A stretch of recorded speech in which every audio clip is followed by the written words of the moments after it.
Ms. Miller, I'd like to start with you, if that's all right. I want to ask you a particular question regarding YouTube's app age rating. Now, Google Play has the app rating set at teen, meaning 13 and up, while the Apple Store has it rated as 17 and up. Can you tell me why this disparity exists? That is, if Apple determined that the age rating for YouTube ought to be 17 and up, why did Google determine that its own app should be rated as teen, meaning 13 and up? Senator, I'm unfamiliar with the differences that you've just outlined, but I would be happy to follow up with you and your staff once I get more details on this. Okay. Yeah, I'd love to know about that. It is a simple question. I understand you may not be able to answer it right now if as it sounds, you don't have the information, but I would just like to know why that difference exists and whether you agree or disagree with the fact that Google has rated its own app as 13 and up, while Apple is rated as 17 and up. But I'm happy to follow up on that in writing or otherwise.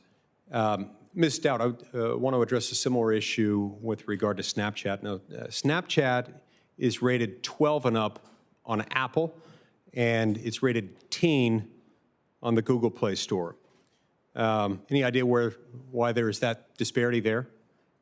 Senator, that's a very good question, and I for some reason I've heard somewhere the reason why Apple lists at 12 and up.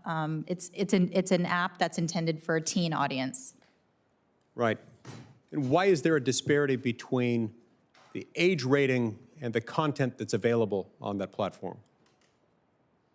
Senator, the content that appears on Snapchat is appropriate for an age group of 13 and above. Yeah, let's talk about that for a minute, because I beg to differ. In anticipation of this discussion and this hearing, I had my staff create a Snapchat account for a 13-year-old, for a 15-year-old child. Now, they didn't select any content preferences for the account. They simply entered a name, a birth year, and an email address. And then when they opened the Discover page on Snapchat, with its default settings, they were immediately bombarded with content that I can most politely describe as wildly inappropriate for a child, including recommendations for, among other things, an invite to play an online sexualized video game that's marketed itself to people who are 18 and up, tips on, quote, why you shouldn't go to bars alone, notices for video games that are rated for ages 17 and up, and articles about porn stars. Now, let me remind you that this inappropriate content that has by default been recommended for a 15-year-old child is something that was sent to them by an app just using the default settings. So I respectfully but very strongly beg to differ on your characterization that the content is in fact suitable for children 13 and up, as you say. Now, according to your own website, the Discover is a list of recommended stories. So how and why does Snapchat choose these inappropriate stories to recommend to children? How does that happen? How would that happen? So, Senator, allow me to explain a little bit about Discover. Discover really is a closed content platform, and yes, indeed, we do select and hand select partners that we work with. And that kind of content is designed to appear on Discover and resonate with an audience that is 13 and above. I am unfamiliar, and I've taken notes about what you have said that your account surfaced. I want to make clear that what content and community guidelines suggest that any online sexual video game should be age-gated to 18 and above. So I am unclear why that content would have shown up in an account that was for a 14-year-old. But these community guidelines and publisher guidelines that are on top of those guidelines are intended to be an age-appropriate experience for a 13-year-old. Right, right, I understand that. You have these community guidelines that are there, and they note that advertisers and media partners in Discover agree to additional guidelines. What are these additional guidelines? I mean, I can guess only that they permit these age-inappropriate articles to be shared with children. Senator, How would that not be the case? So these additional guidelines on top of community guidelines are things that suggest they may not glorify violence, that any news articles must be accurate and fact-checked, that there is no...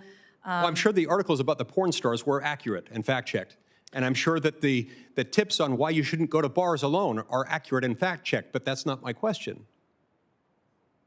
This is about whether it's appropriate for children ages 13 and up, as you've certified. Absolutely. And Senator, I think this is an area where we're constantly evolving, and if there are any instances where these publishers are surfacing content to an age cohort that is inappropriate, then they will be removed from our platform. Okay, so you review them? What kind of oversight do you conduct on this, and what? We use a variety of human review as well as automated review, and so I would very much be interested in talking to you and your staff about what kind of content this was, because if it violates our guidelines, that kind of content would come down. And just, Senator, one last thing. While I would agree with you, tastes vary when it comes to the kind of content that is promoted on Discover. There is no content there that is illegal. There is no content there that is hurtful. I mean, it really is intended to be a closed ecosystem where we have better control over the type of content that surfaces.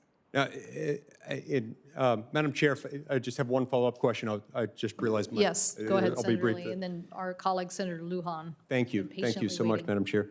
So Snapchat has assured its users that it doesn't collect identifying data on them for advertising. How does Snapchat then decide what content is pushed to the top of their Discover page? So, Senator, if you go into your Snapchat account, you have the ability to select preferences, it's interest categories.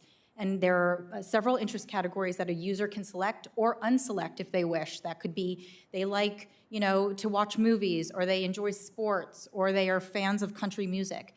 At any point, it is completely transparent, and a user has the ability to go in and select what they like, and that determines the kind of content that is surfaced to them. If there is any content that they don't like, they can uncheck or check, and that really generates the kind of content that a user in Discover would see. Okay. Okay. My time's expired. Thank you so much, Madam Chair. I really do think we've got to get to the bottom of this. These app ratings are inappropriate. We all know that there's content on Snapchat and on YouTube, among many other places, that's not appropriate for children ages 12 or 13 and up. Well, I thank you, Senator Lee, and I would say to my line of questioning, and it's not appropriate to tell advertisers that it's not located next to content, and then it is next to content that is inappropriate. Senator Lujan.